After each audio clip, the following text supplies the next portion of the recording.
Olá, pessoal. Vamos aí nos despedindo da nossa disciplina de Fito 4.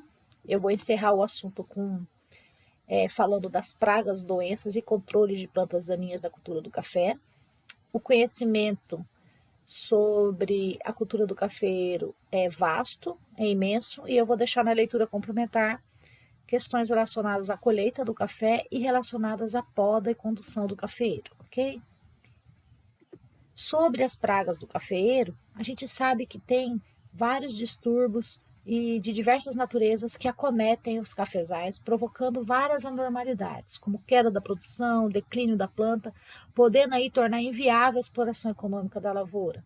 Isso ocorre desde o café ainda em formação e vai se agravando até a primeira produção. Esses distúrbios têm muitas causas, mas uma delas são as causas bióticas, ocasionada pelas pragas e doenças do cafeeiro, e é sobre isso que eu vou falar um pouco agora. Dentre as pragas do cafeeiro, nós temos o bicho mineiro, o Leucoptera coffeella. Essa praga é originária da África e ela ataca exclusivamente o cafeeiro. Se alimenta do parênquima foliar, vai causando galerias, minas, por isso o nome, bicho mineiro. É uma praga chave da cultura, ela é responsável por grandes prejuízos econômicos por conta dessa diminuição e redução da área foliar, consequentemente diminuição da produção, né, em decorrência da desfolha.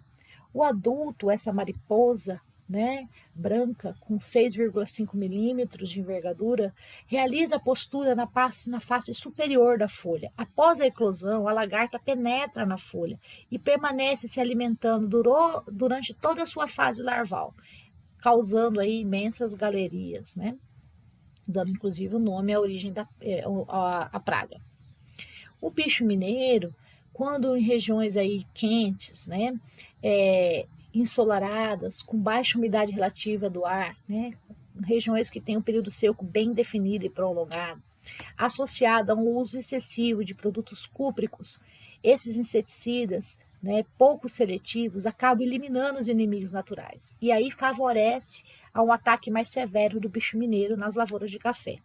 A presença do bicho mineiro é detectado através dessas lesões típicas que eu disse anteriormente, que são bem escurecidas, têm um contorno bem irregular, um tamanho também bem variável e ao passar os dedos ela é removida facilmente. Essas lesões começam na face dorsal e depois vão para toda a face ventral da folha e acabam resultando na destruição do parênquima, né? E, consequentemente, diminuindo a produção do nosso cafezal. Para a gente fazer uma detecção do nível de controle, né, é necessário quinzenalmente encontrar 30% ou mais de folhas minadas nesse terço médio e superior da planta. Né? Então, a gente identifica as lesões pontuais, lesões pequenas ou irregulares ou até mesmo lesões grandes arredondadas. Né? Quando a gente tem lesões pontuais, a gente percebe que o cafezal está resistente, né? Quando ele tem lesões filiformes pequenas, a gente vê que está moderadamente resistente. Quando as lesões passam aí para lesões grandes irregulares ou lesões grandes arredondadas, a gente vê que ele já está moderadamente suscetível ou suscetível ao ataque da praga. A gente pode realizar a amostragem para avaliação da infestação de diversas formas. Bom, é feito em lavouras adultas mediante amostragem a cada 15 dias, a partir do início do período seco. Né? Há vários métodos. O convencional é dividir o talhão o cafezal em talhões, né? Coletando as folhas, 25 plantas por talhão, por exemplo. Anda-se caminha-se, né, aleatoriamente em zigue-zague, e aí em cada uma dessas 25 plantas escolhe-se 2 ramos localizados nesse terço médio do cafeeiro, né? E aí do terceiro ao quarto par de folha retira-se as folhas. No total, no talhão, pode-se retirar até 100 folhas, ok? E quais as formas de controle desse bicho mineiro? Bom, grande parte é feito por predadores e parasitoides. A questão é se tem condições favoráveis para o desenvolvimento desses inimigos naturais fazerem o controle biológico do bicho mineiro. Para isso, né? Uma forma de controle é o controle cultural, é a adoção de medidas que criam ambientes para o desenvolvimento dos inimigos naturais.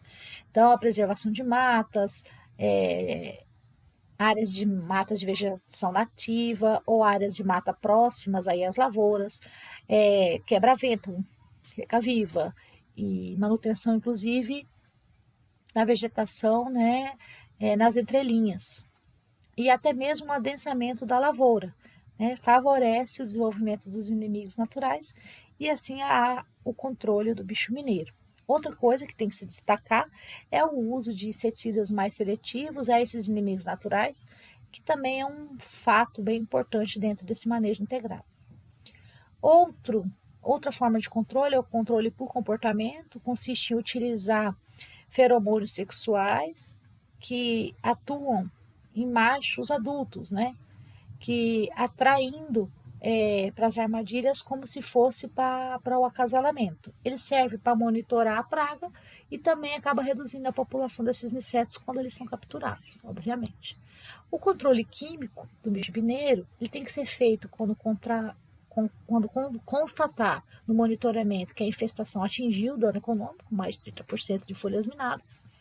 A escolha do produto deve-se levar em consideração o custo, obviamente, mas a seletividade, a eficiência de controle, né, risco ao meio ambiente ao aplicador e a forma de aplicação. Os inseticidas registrados no mapa, organofosforado, piretóide, abamectina, são alguns que têm ação fisiológica e podem fazer o controle da praga. A aplicação geralmente é de outubro a dezembro e o controle químico do bicho mineiro também serve para o controle da cigarra do cafeeiro, que a gente vai ver logo ali mais à frente. Broca do café, Hipotenemus rampei. A broca do café já é um pequeno coleóptero, esse besorrinho aí que a gente vê aqui na imagem, também de origem africana, que chegou provavelmente dentro de sementes de café importada, né? Foi diagnosticado primeiro em São Paulo, mas aí ocorreu a disseminação para o país inteiro. Frutos aí que ficam no cafezal sem ser colhido ou no chão, né, de lavouras abandonadas, é o principal meio de sobrevivência da broca depois da colheita. A broca do café, né, o fruto, quando atacados, né, são desde o estágio de chumbinho até fruto seco, né?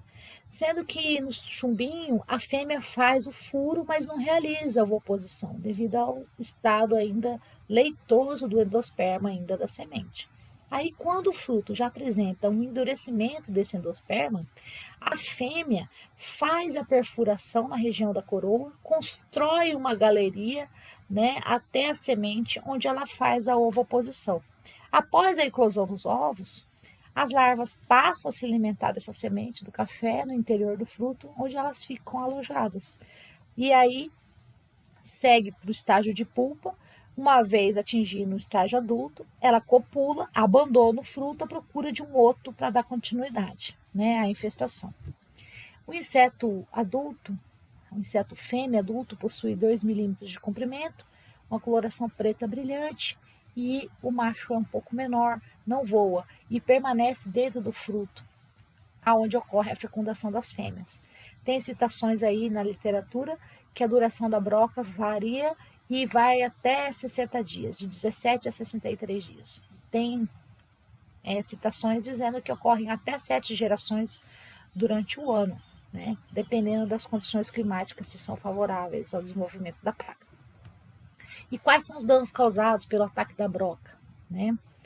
Bom, são variáveis em função aí da intensidade e as principais são perca da qualidade da bebida, porque a broca ela abre essa entrada de micro-organismo que altera a fermentação e prejudica o sabor. Ela também constitui uma ameaça sob o ponto de vista de segurança alimentar, por conta de contaminação que pode provocar a intoxicação do consumidor ao consumir a bebida. Há também problemas em decorrência da redução do peso dos grãos, por conta da alimentação das larvas por parte da semente ou até de toda a semente. Pode ocorrer a queda prematura de frutos atacados, né? E isso causa um grande prejuízo na classificação do café beneficiado, né? Então, em relação ao tipo, a presença, por exemplo, de 3 a 5 grãos brocados em uma amostra de 300 gramas equivale a um defeito, né? Então, refletindo aí no rebaixamento do tipo do café, né, e a depreciação do produto. A amostragem para a broca do café, né, é feita geralmente nos meses de outubro a dezembro. Então, quando a gente tem talhões até 1.000 plantas, a gente faz um pouco mais de 30 plantas amostradas, né? Plantas, talhões com 1.000 a 3.000 plantas, 50 plantas amostradas. Plantas aí de 3.000 a 5.000, talhões, né? De 3.000 a 5.000 plantas, 75 plantas amostradas, né?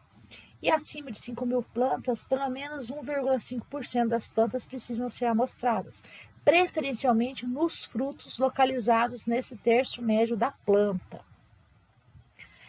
A amostragem para avaliação da infestação, né, é justamente nesse período de trânsito, né, que coincide com os frutos ainda em estágio de desenvolvimento, entre 3 a 5 meses após a primeira florada. Então, deve-se fazer a amostragem coletando frutos da primeira folhada em número de 10 frutinhos por planta nos lados opostos, no terço médio, né, do cafeiro, em 100 plantas do talhão em locais distintos, né, aleatoriamente. É feita a contagem dos frutos atacados, sendo considerado brocado todos os perfurados na região da coroa. Quando ainda nesse período de trânsito, né, o nível de infestação passar de 5%, inicia-se o controle químico. Em regiões que já têm histórico de ataque intenso, o nível considerado já é acima de 3%.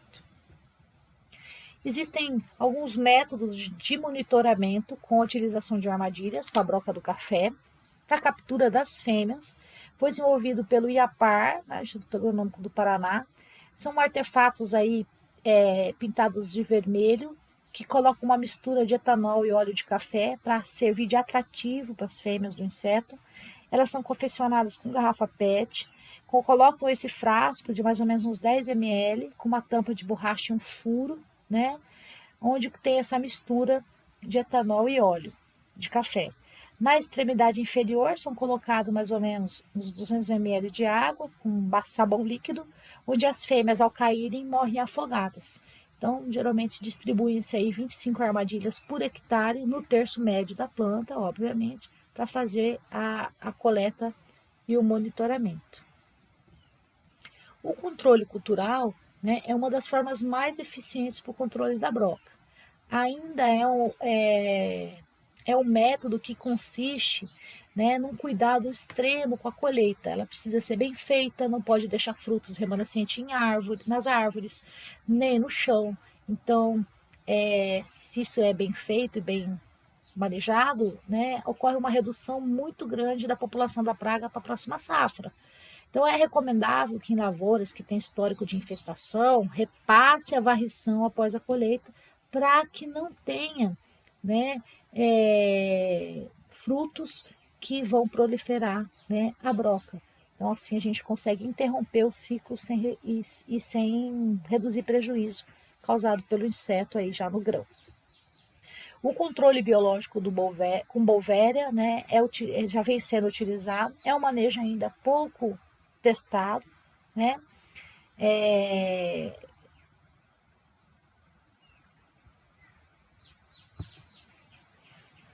Outras tentativas, né, com a introdução aí de vespas da África, mais precisamente a vespa da Uganda, também sem grandes resultados, estão sendo testadas. Tem estudos aí com parasitóides para controle dessa praga, com alguns resultados potenciais.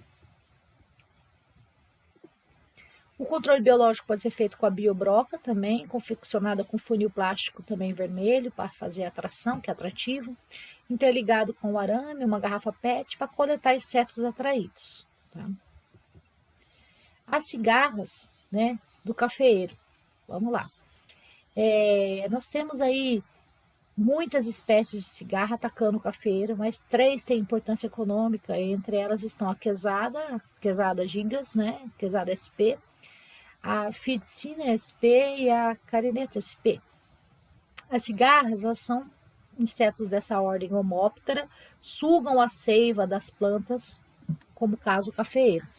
Tem um tamanho variado, de acordo com a espécie, e o desenvolvimento passa aí por fases ovo, ninfa móvel, ninfa imóvel e adulto.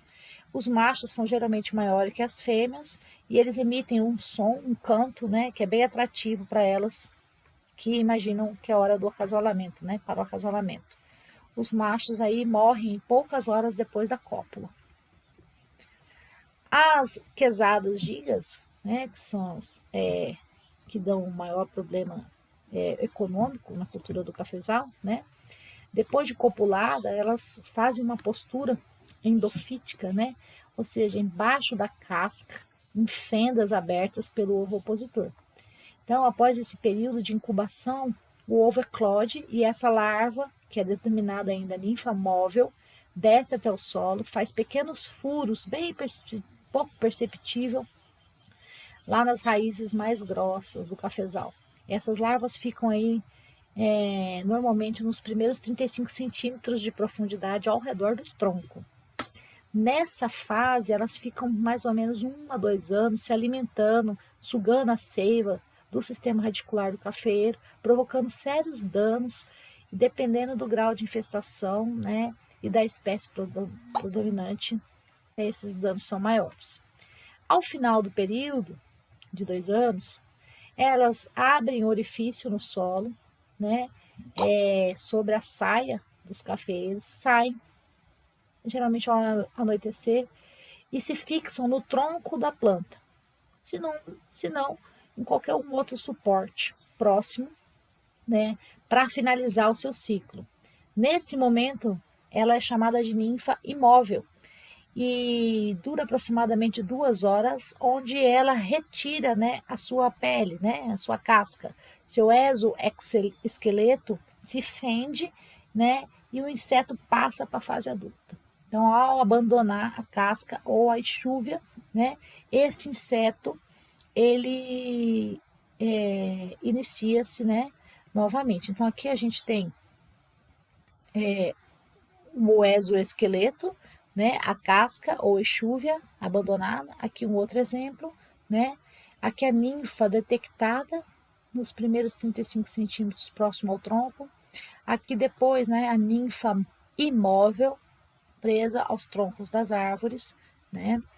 E após a fase adulta, né, as fêmeas copulam e se fixam em algum outro local, né, no tronco para a ovoposição. E aí os ovos novamente descem ao solo, a ninfa móvel fica lá por 2 anos e novamente inicia-se o ciclo. Que danos que causam as cigarras, né? Elas fazem a sucção da seiva. Então, dessa forma, as folhas ficam cloróticas, né? Inclusive também a extremidade dos ramos. Provoca aí a perda das folhas, queda precoce de flores e frutos. Os cafeeiros atacados ficam com essa apresentação amarelecida, com a queda das folhas, seca dos ramos produtivos e, consequentemente, um declínio da produção, podendo chegar aí a um completo depauperamento da planta, né? A existência de orifícios de ninfa no solo, né, na saia do cafeeiro, e a presença das enxúvias, que são as cascas, né, da troca, daí que dizem, de insetos adultos, nos arredores da lavoura, evidencia a ocorrência de cigarra. O nível de controle é quando a população de ninfa encontrada por cova de cafeeiro for superior a 35. A amostragem é feita em apenas um lado, né? Faz-se uma trincheira, abre o sistema radicular e conta as ninfas das cigarras encontradas. O procedimento recomendado é o seguinte: abrir essa trincheira em um dos lados, junto ao tronco. Aí, nessa profundidade aí da raiz, aproximadamente nesses 35 centímetros, coleta todas as ninfas, né? E conta. Multiplica por 2 para se obter o número correspondente dos dois lados, né? E aí toda a área de abrangência da planta amostrada. Repete isso aí em mais ou menos 10 plantas no talhão, de maneira bem aleatória. O nível de dano econômico é quando a média de amostragem, né, dessas 10 plantas ficarem acima de 35 ninfas por cova. Quais as formas de controle das cigarras?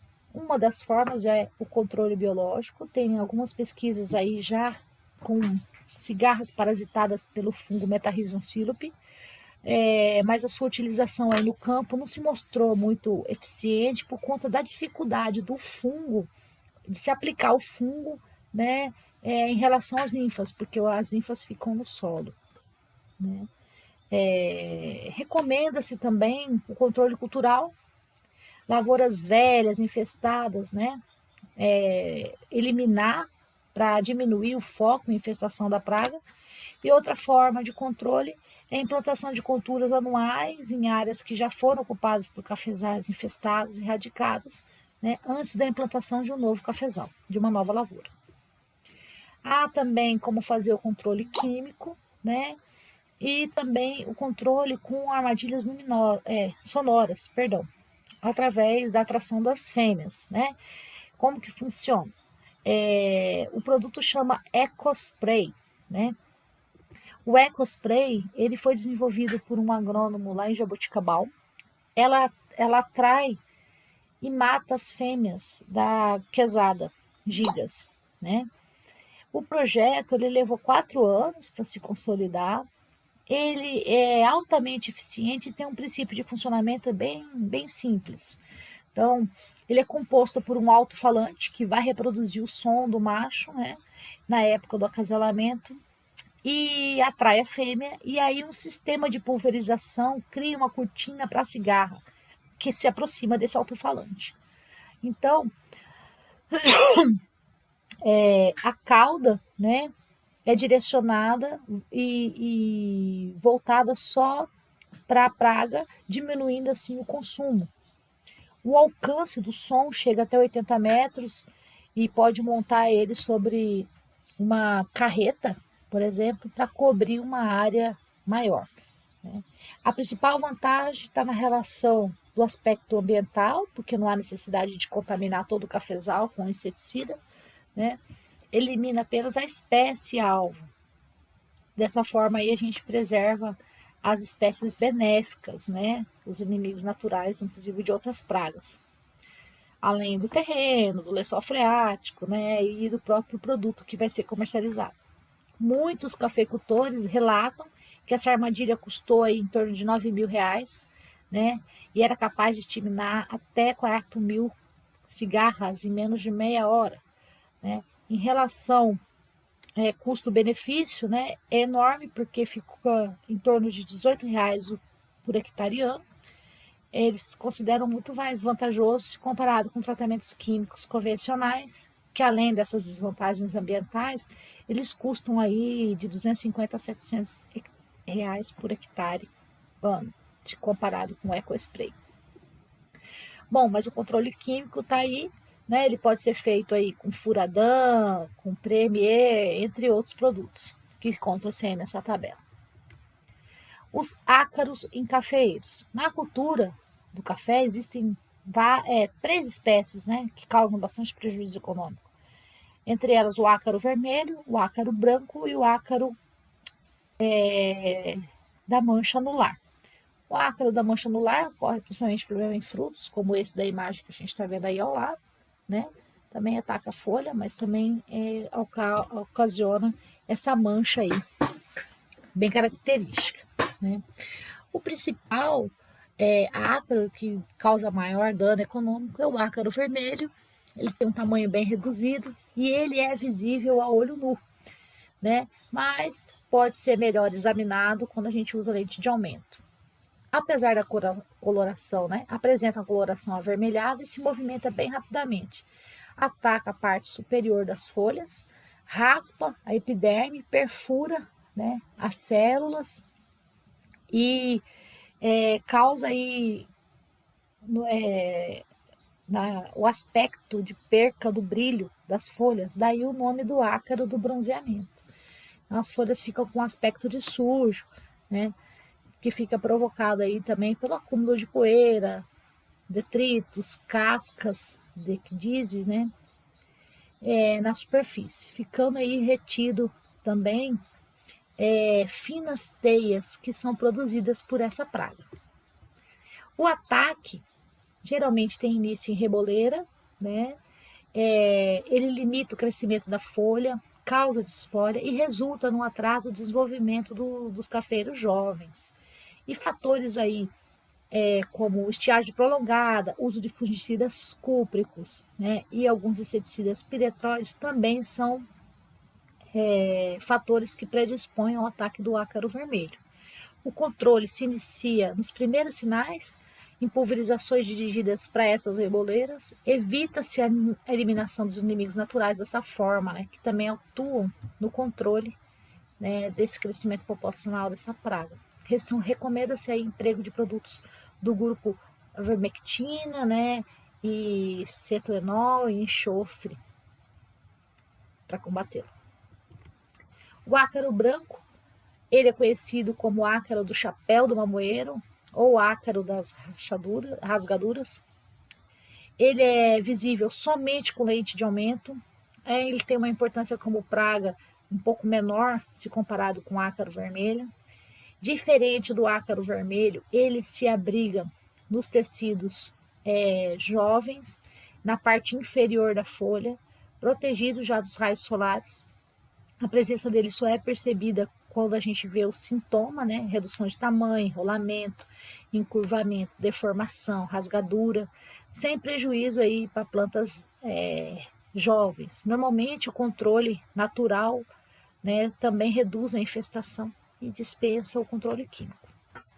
Agora eu vou falar um pouco sobre as doenças do cafeeiro. Bom, a ferrugem do café, Emileia vastactris, é o que causa um grande problema, que é a desfolha prematura, né? Vamos ver aí um pouquinho melhor sobre isso.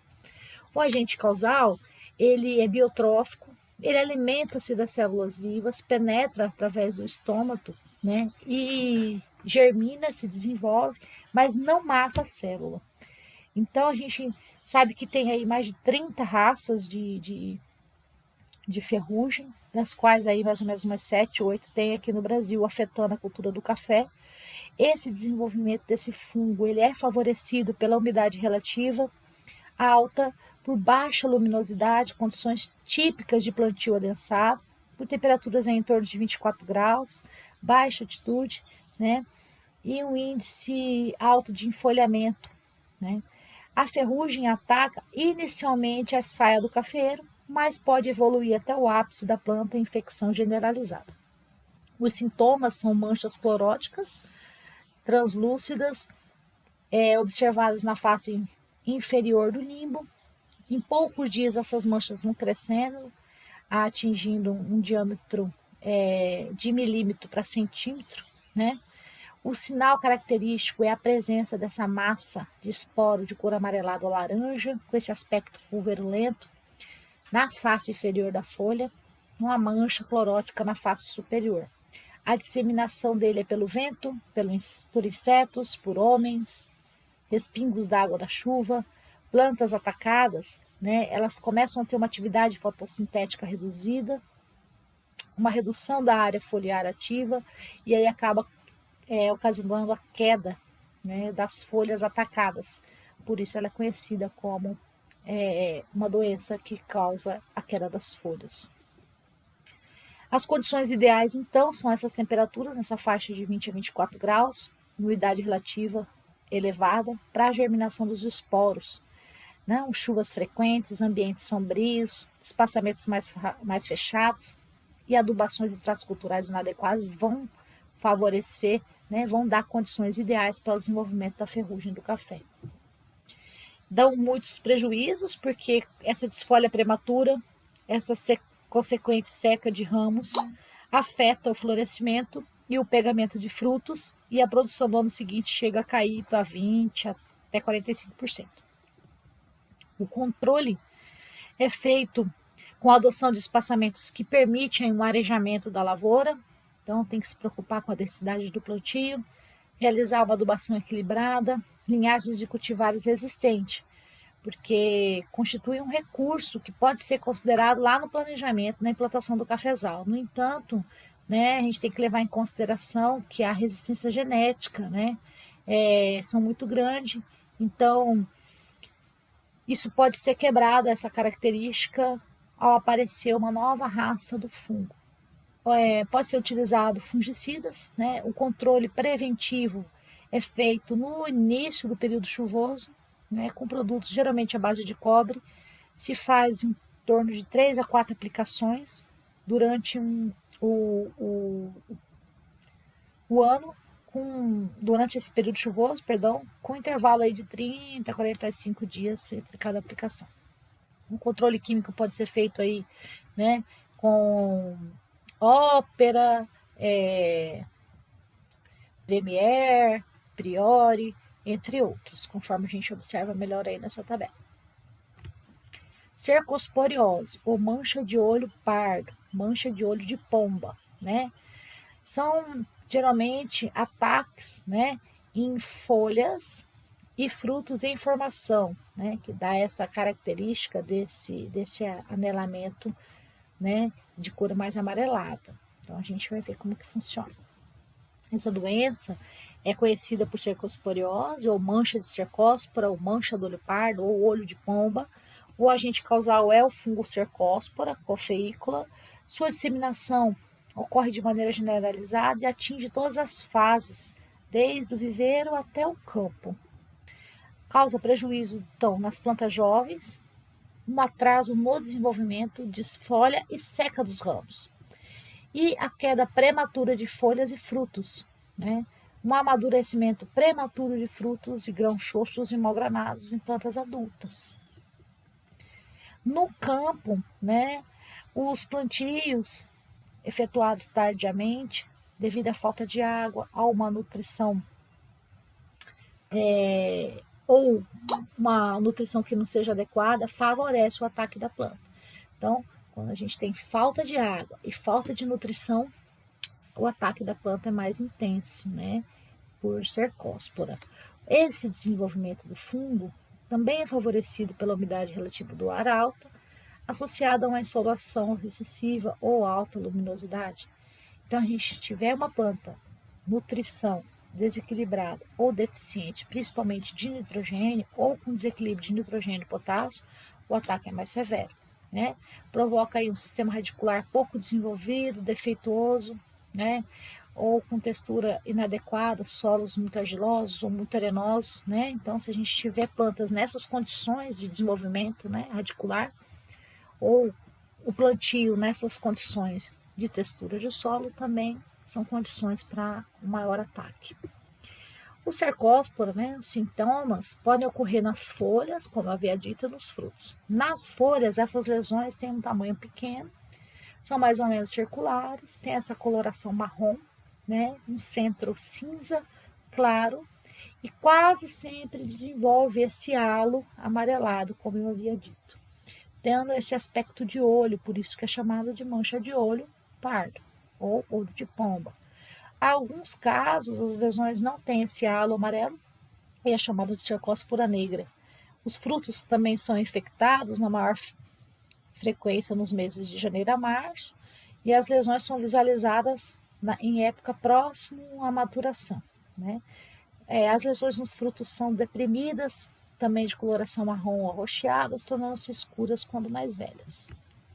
O controle cultural do cercóspora, né, ele pode ser feito e ele é bastante eficiente.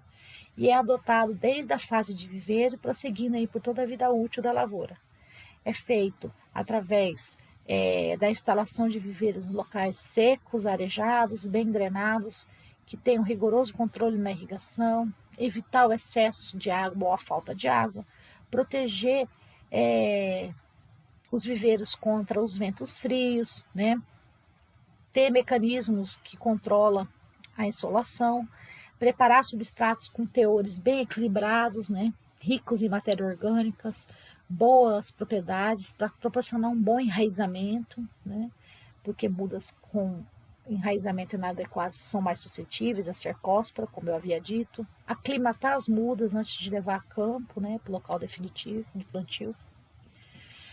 O controle cultural também pós-plantio é evitar plantio em solos arenosos, efetuar um bom preparo quando as áreas são mecanizáveis, livre de compactação, adensamento para proporcionar um bom arejamento, né, e desenvolvimento das raízes, fazer com antecedência as correções necessárias mediante, óbvio, a análise do solo, preparar covas e sucos de plantio, seguido de um plano de nutrição adequado, sempre que possível, utilizar composto orgânico.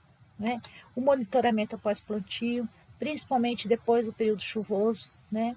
Pois o excesso de insolação, vento, a deficiência de água, né, vai predispor a planta ao ataque da doença. O controle químico pode ser feito também com Recop, né, Reconil, Priori, entre outros que a gente vê aqui nessa tabela. Foma, né? Tem como agente causal o fungo Foma costarricensis, que é um parasita necrófito, ou seja, ele desenvolve nos tecidos vivos, mas ele mata as células no processo de colonização. Esse fungo, né, ele ataca flor, fruto, né, flores, extremidade de ramos, botões florais, né? A lesão retorce a folha, muitas vezes confunde com a deficiência de boro, né? Lembra que eu havia falado isso quando eu falei sobre adubação, plantio e adubação do cafezal. A mancha, né, de cor escura, ela tem tamanho variável. Um excesso de adubação nitrogenada vai favorecer o aparecimento desse fungo. Elas ocorrem manchas negras, tem deformações nas bordas, a parte atacada vai ter redução da fotossíntese, né?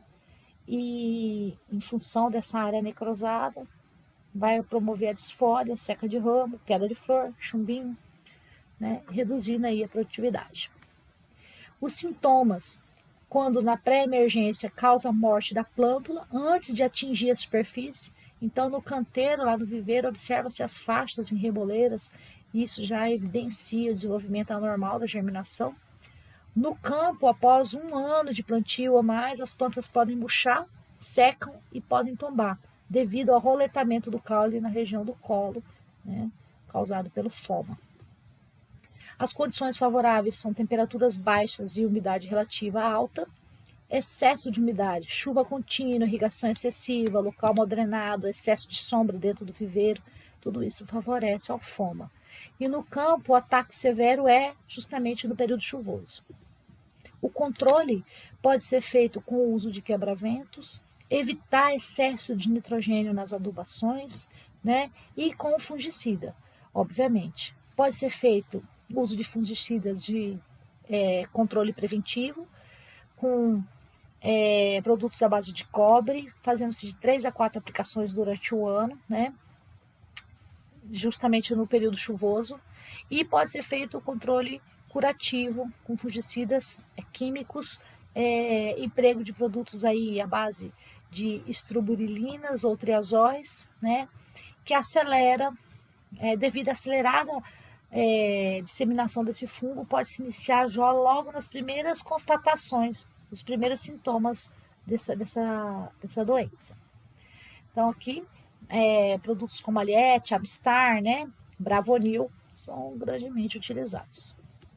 Mancha aureolada, né, causada pela Pseudomonas syringae, ele é uma bactéria, né?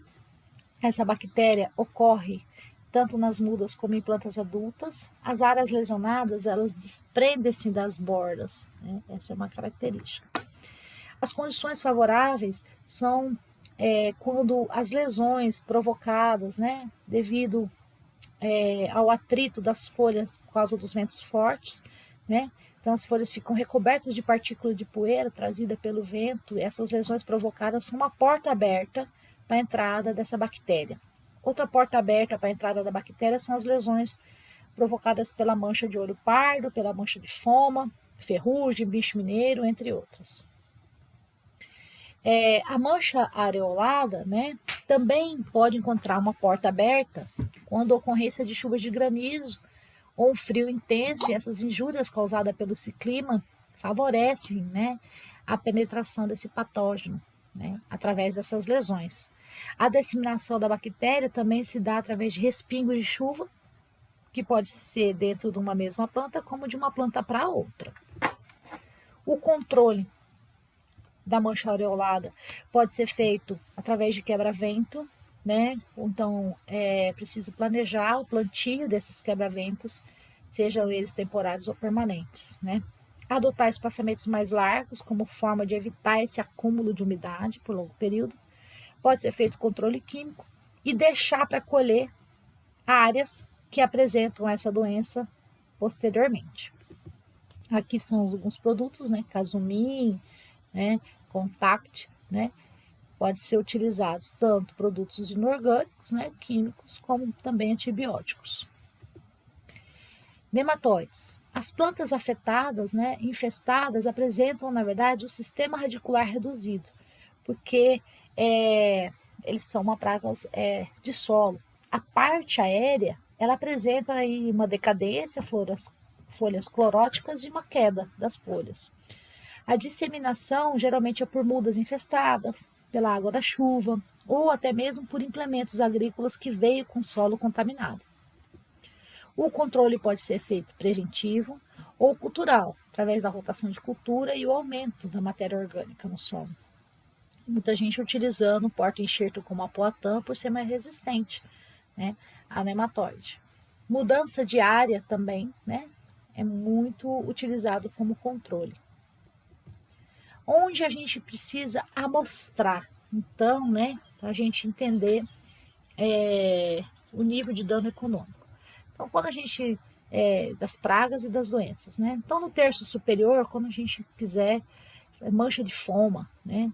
No terço médio, quando a gente quiser identificar mancha de ouro pardo, mancha bicho mineiro, broca do café. No terço inferior, a ferrugem, né? Que ela começa da saia e ataca a planta inteira. E no solo, no caso dos nematóides, das cigarras, ok? Manejo das plantas daninhas no café.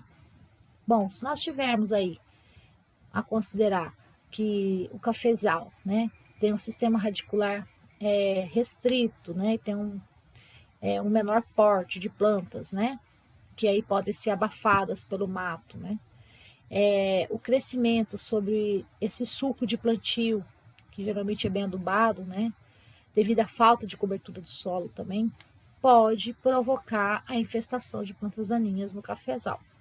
Então, a combinação de vários métodos de controle para evitar a competição no cafezal com o cafezal é muito utilizado. Vamos ver um pouco aí. Métodos de controle, né, de plantas daninhas. A gente pode utilizar métodos de controle cultural, métodos de controle manual, métodos de controle mecânico e métodos de controle químico. Dentre os métodos de controle cultural das plantas daninhas no cafezal, a gente pode ter espaçamentos reduzidos, uso de cobertura verde, consorciação com outras espécies para fazer de cobertura morta, né? O controle, né, manual, o método mais utilizado são as capinas com a enxada, né, e roçar com foice. Então, essas são as mais utilizadas. Muitas vezes são utilizadas apenas nas linhas das plantas, né, nos renques, né, nas fileiras de plantio.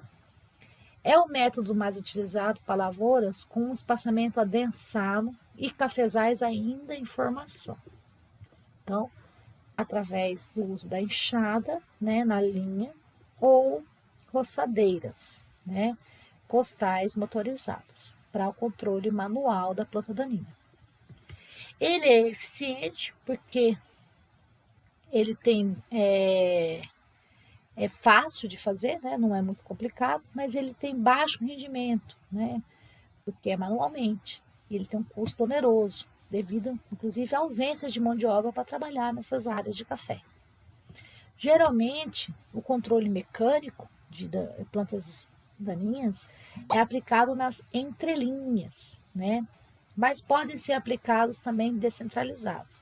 Pode ser feito por enterrio, com grade, ou por corte das plântulas das ervas daninhas com as roçadeiras. Preferencialmente utilizar implementos mais leves para não danificar o sistema radicular da lavoura, né? Então, aqui um exemplo de um corte das plantas daninhas nas entrelinhas com uma roçadeira mecânica, né? Aqui uma roçadeira mecânica deixando a cobertura nas entrelinhas. Aqui uma muda danificada, né, por resíduos lançados pela roçadeira tratorizada. Tá? Então pode acontecer, essa é uma desvantagem. O controle mecânico sozinho também não pode ser feito sozinho, né? Ele não é suficiente, né? Quando realizado apenas nas entrelinhas. É preciso fazer, né, o controle associado com a capina manual ou motorizada também nas linhas, ou com associação do controle químico nas linhas. O controle químico de daninhas, né, é preciso ser considerado algumas questões. As condições de uso do herbicida, né, qual é o estágio de desenvolvimento da lavoura, se é cafezal em formação ou recepado, ou se são lavouras adultas. De acordo com a ação do produto e a época. Eu vou usar em pré-emergência, em pós-emergência? E quais as características das plantas daninhas que eu desejo combater? Né? Quais os estágios de desenvolvimento dessas plantas daninhas, o tipo de folha que eu tenho, larga, estreita, né?